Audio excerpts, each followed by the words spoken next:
আসসালামু আলাইকুম। নতুন একটা রেসিপিতে সবাইকে স্বাগতম। আশা করি সবাই ভালো আছেন। আমিও ভালো আছি আলহামদুলিল্লাহ। স্বাস্থ্যকর রসুনের আচারের একটা রেসিপি তৈরি করে দেখাবো। রসুনের আচার কিন্তু আমাদের স্বাস্থ্যের জন্য অনেক উপকারী। বিশেষ করে রসুন আমাদের স্বাস্থ্যের জন্য অনেক উপকারী। অনেকে কাঁচা রসুন খেতে পারে না। এজন্য আচার করে খেলেও কিন্তু অনেক উপকারে আসবে। এখানে আমি একটা বাটির মধ্যে 2 চা চামচ পরিমাণ সাদা সরিষা, 2 চা চামচ পাঁচফোড়ন, আস্ত পাঁচফোড়ন আর কি, আর 5-6টা শুকনো মরিচ এবং 4 টুকরো দারুচিনি একটু পানি দিয়ে ভিজিয়ে নিয়েছি। আমি আরেকটু আগে 10-15 মিনিট আগে কিন্তু এটা ভিজিয়ে রেখেছি, এতে করে এটা ব্লেন্ডারে মিহি পেস্ট করে নিতে সুবিধা হবে। আর এখানে আমি 100 গ্রাম পাকা তেঁতুল 3-4 বার পানি দিয়ে ভিজিয়ে রেখে 3-4 বার পানি দিয়ে ধুয়ে নিয়েছি। নিয়ে ভালো পানি দিয়ে একটু ভিজিয়ে রেখেছি, এতে করে এই তেঁতুলের কাতটা বের করে নিতে সুবিধা হবে ভিজিয়ে রাখলে। 10 মিনিট ভিজিয়ে রাখলেই হবে। এই যে, আর এখানে আমি প্রায় 700 গ্রামের মতো রসুন, এটা চাইনিজ রসুন, এরকম চামড়াটা ছিলে নিয়েছি। ছিলে কাঁটা চামচ দিয়ে একটু কেচে নিয়েছি, অর্থাৎ কাঁটা চামচটা একবার ঢুকিয়ে বের করে নিয়েছি। এতে করে এর ভিতরে লবণ, মশলা এবং মিষ্টিটা খুব সুন্দর মতো ঢুকবে, আর আচারটা খেতে অনেক বেশি ভালো লাগবে। এভাবে করে নিতে হবে। সবগুলো রসুন আমি এভাবে করে নিয়েছি। চলে আসছি চুলায় একটা প্যান বসিয়ে দিয়ে আমি এখানে প্রায় 1.5 কাপের মতো সরিষার তেল দিয়েছি। আর আরেকটা কথা, রসুনের আচারের মধ্যে কিন্তু সরিষার তেলটা একটু বেশি দিতে হয়। আচারটা এই জন্য, যেন আচারটা যখন সংরক্ষণ করব, আচারটা যেন তেলের ভিতরে ডুবে থাকে, অর্থাৎ তেল উপরে থাকবে, এরকম করে রাখতে হবে। এতে করে আচারটা খেতে ভালো লাগবে। আর এই রসুনের আচারের তেলটা খেতে কী যে মজা, আপনারা বাসায় একবার তৈরি না করলে বুঝতে পারবেন না। আর এখানে আমি সরিষার তেলের মধ্যে 3টা শুকনো মরিচ দিয়ে দিলাম, 4 টুকরো তেজপাতা দিয়ে এটা আমি একটু ফোড়নের মতো করে নিয়েছি। আর তেলটা খুব ভালো মতো গরম হয়ে গেলে এখানে আমি আগে থেকে ধুয়ে পানি ঝরিয়ে রাখা রসুনগুলো দিয়ে দিব।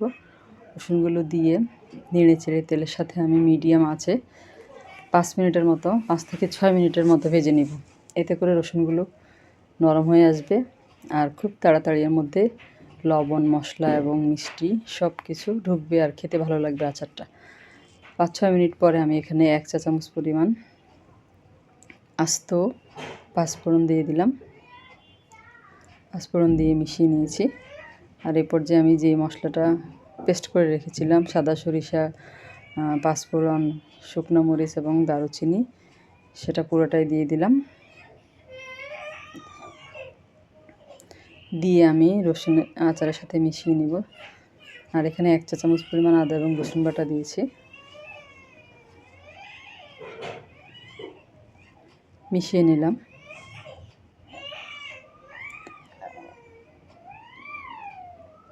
আর যারা আমার রেসিপিটা দেখতে শুরু করেছেন, একটা লাইক দিতে ভুলে গেছেন, অবশ্যই একটা লাইক দিয়ে পুরো রেসিপিটা জুড়ে আমার সাথে থাকবেন।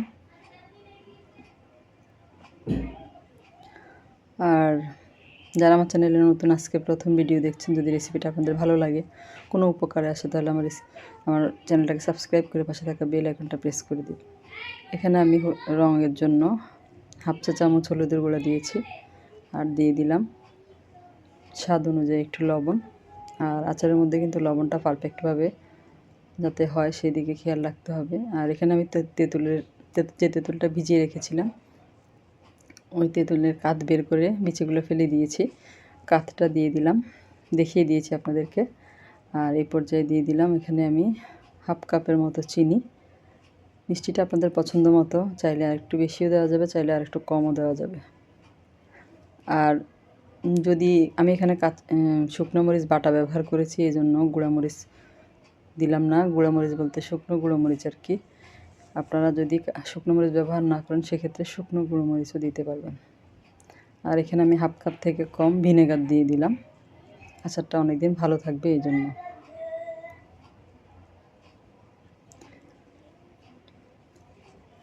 দিয়ে সব কিছু একসাথে খুব ভালো মতো মিশিয়ে নিব। আর চুলার কাছে দাঁড়িয়ে থেকে কিন্তু নেড়ে চেড়ে আচারটা তৈরি করে নেব। সব কিছু দেওয়া হয়ে যাওয়ার পরও আমি নেড়ে চেড়ে এটা আরও 5 থেকে 6 মিনিটের মতো মিডিয়াম আঁচে রান্না করে নিব। এর মধ্যে রসুনের মধ্যে কিন্তু সব কিছু ঢুকবে, আর এছাড়া রসুনগুলো আরেকটু নরম হবে, আচারটা খেতে অনেক বেশি ভালো লাগবে। আর আরেকটা টিপস হচ্ছে, এই আচারটা কিন্তু দেওয়ার সাথে সাথে খাবেন না, দিয়ে কমপক্ষে 1 সপ্তাহ পর খাবেন, তাহলে কিন্তু বেস্ট রেজাল্ট পাবেন। আর আচারের মেইন যে টেস্টটা, ওটা কিন্তু 1 সপ্তাহ পরে এটা তার মধ্যে আসবে, খেতে ভালো লাগবে, অনেক ভালো লাগে। আর যে কোনো আচারই কিন্তু দিয়ে প্রথমে খেলে টেস্ট অত বেশি আসে না, সে 1 সপ্তাহ 10 দিন বা 15 দিন পরে খেলে সবচেয়ে বেশি ভালো মজা পাওয়া যায় আর কি। এইভাবে নেড়ে চেড়ে আমি তেলটা একদম উপরে আসা পর্যন্ত রান্না করে নিব। এই যে একেবারে ঘন হয়ে এসেছে আর তেলটা উপরে ছেড়ে আসছে।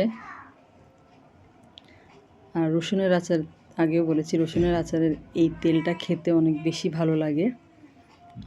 রেসিপিটা কেমন লাগলো কমেন্ট করে জানাবেন। সবাই অনেক বেশি ভালো থাকবেন। আল্লাহ হাফেজ।